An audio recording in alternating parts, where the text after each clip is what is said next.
Good evening and welcome to Tucker Carlson Tonight. Leaders on both sides of the aisle in Congress, in the media, in our intelligence services, in virtually every overfunded think tank in Washington, have suddenly aligned tonight on a single point of agreement. America must go to war in Syria immediately. Bashar al-Assad cannot continue to lead that country. He must be overthrown. Assad is an evil man, they tell us. His latest crime is a chlorine gas attack carried out over the weekend by his forces against a rebel-held suburb of Damascus. Assad's poison gas suffocated children.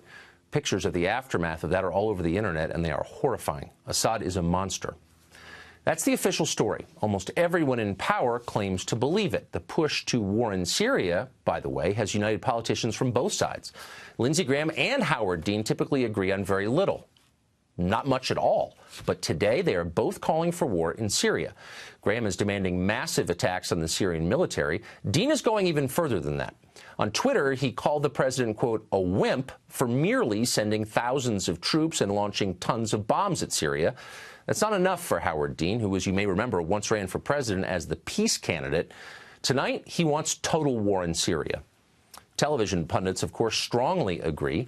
This morning, the foreign policy team over on MSNBC explained that it's far more important for American troops to fight in Syria than it is to secure our own border here in America. Watch.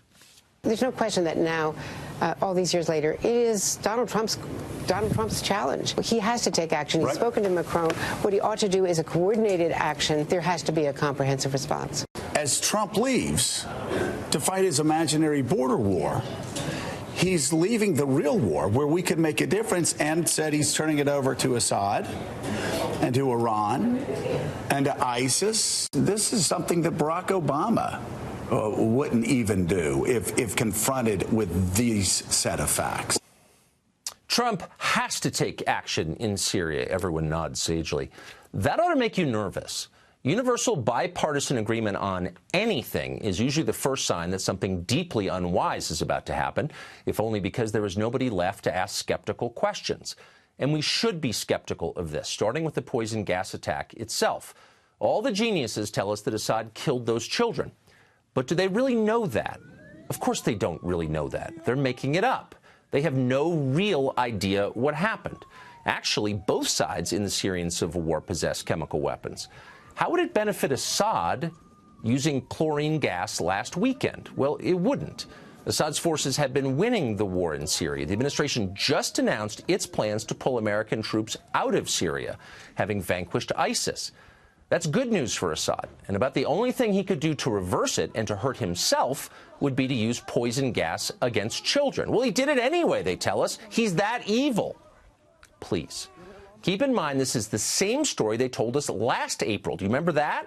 It was almost exactly a year ago. The new administration announced it was no longer seeking to depose Assad from power. Regime change was no longer our policy. So the usual war chorus in Washington started yelping, went berserk, and days later, Assad supposedly used sarin gas against civilians in Syria. There was video. We bombed a Syrian airbase in response to that.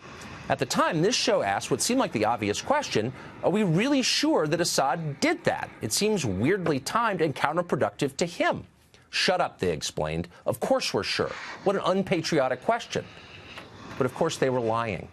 2 months ago, the Secretary of Defense admitted that actually we still have no proof that Assad used sarin gas last year. The story, it turns out, was propaganda. It was designed to manipulate Americans, just like so much of what they say. We've seen this movie before, and we know how it ends. But just for the sake of argument, let's assume they're not lying this time. Let's assume Assad did just use chlorine gas against kids. He's perfectly capable of that, by the way, not defending his moral character. Let's say he did do it.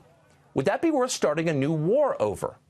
Overthrowing Assad's regime in Syria would result in chaos. Many thousands would die. And in fact, we might likely see the genocide of one of the last remaining Christian communities in the Middle East, and we ought to care about that. Some of the dead, of course, would be American servicemen. A new war would cost us tens of billions of dollars, maybe hundreds of billions. Would it make America safer? Would it make the region more stable? Let's see. How exactly did regime change work in Iraq and Libya? Doesn't matter, say our moral leaders on CNN and everywhere else. Atrocities like this cannot be tolerated. Okay, but let's be real. We do tolerate atrocities like this all the time. For example, there's a devastating famine killing children in Yemen right now. The Saudis are causing that famine. Should we drop tomahawks on Riyadh in response? Not until it's on YouTube, apparently. When you conduct foreign policy by viral video, pictures are essential. But in real life, Syria is a highly complicated place. With Assad gone, who would run it exactly? Do we have another strongman in place to install? Or is it our hope that a stable democracy will magically appear in the wake of this protracted civil war? And who exactly are these moderate rebels you're always hearing about, the ones that we're supporting with your tax dollars?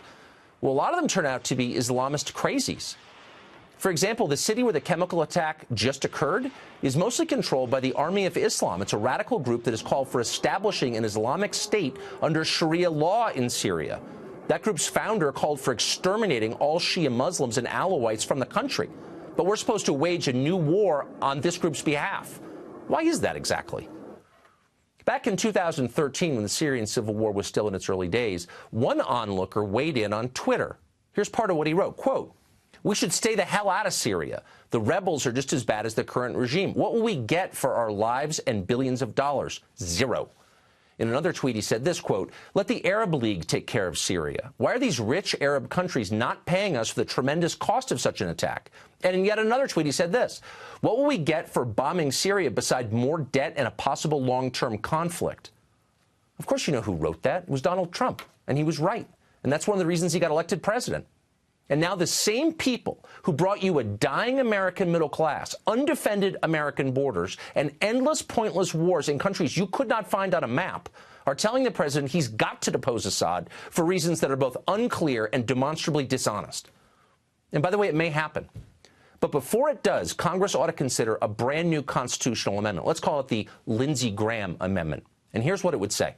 Congress shall topple no government until it finishes rebuilding the last government it toppled. And furthermore, talk show generals shall be required to personally visit the battlefield of every war they advocate for.